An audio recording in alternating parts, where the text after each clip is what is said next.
If you want a sophisticated analysis, go to Andy McCarthy's new column on this very topic. McCarthy was the prosecutor in 1993 who convicted the terrorist who bombed the original World Trade Center bombing back in '93. He's had a 20-year experience looking at these things, does so as having been a professional Justice Department prosecutor. He thinks there's a lot here. He thinks that there are some very troubling things about how the executive branch under President Obama behaved, and he thinks it's absolutely worth digging out and understanding what went on. And he points out that it's very unlikely that the FBI happened to go in October to ask for a wiretap and got it from the FISA court with nobody in the Obama White House knowing they were doing it. I mean, to get a wiretap that included a presidential campaign in the last weeks of the campaign is a pretty extraordinary request. And that's McCarthy's point, that to think this happened to be done by some bureaucrats with no supervision, when you know, for example, that the Attorney General spent an hour in secret with Bill Clinton just before they dropped charges against his wife. And all this stuff smells to high heaven, despite the best efforts of the elite media to cover it up.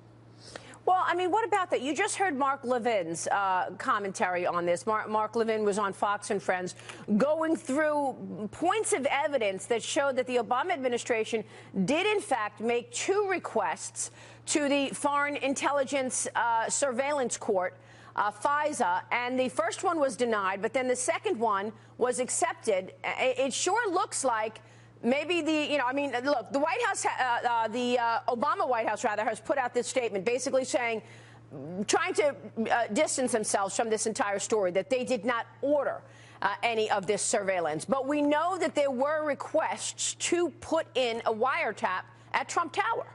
Right. So when you look at it, and this is the point that Andy McCarthy makes this morning, you look at all this stuff, and you notice how carefully they worded. They didn't order it, okay? Did they know about it? Did they approve it? Did they allow the FBI to do it?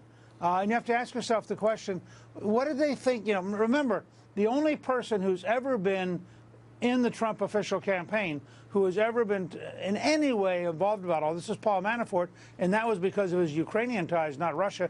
And Paul had been gone for months, and Paul's a good guy. I'm not alleging anything with Paul, but he'd been gone for months.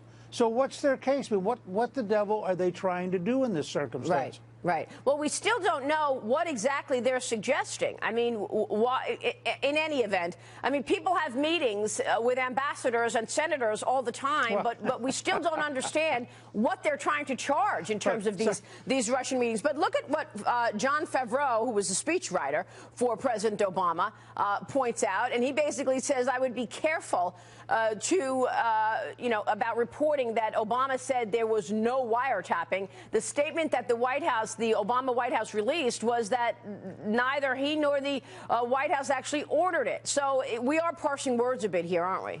Well, we are, and it's very funny if you think about it, because you have this circumstance. You know, if the New York Times had any hope of ever being neutral, one of the things they could do is simply print all of the pictures of all the Democrats meeting with the Russian ambassador. Because you have this whole series of people who are shocked that Senator Sessions, as a senator, met with the Russian ambassador. And then you began to get, Nancy Pelosi was meeting with the Russian ambassador. Claire McCaskill, senator from Missouri, was meeting with the Russian ambassador. Right. I mean, all these things began to come out, and you begin to realize this is an absurdity. Yeah. And I think one of the things we have to recognize, and I keep trying, frankly, to say this to the Trump team over and over again.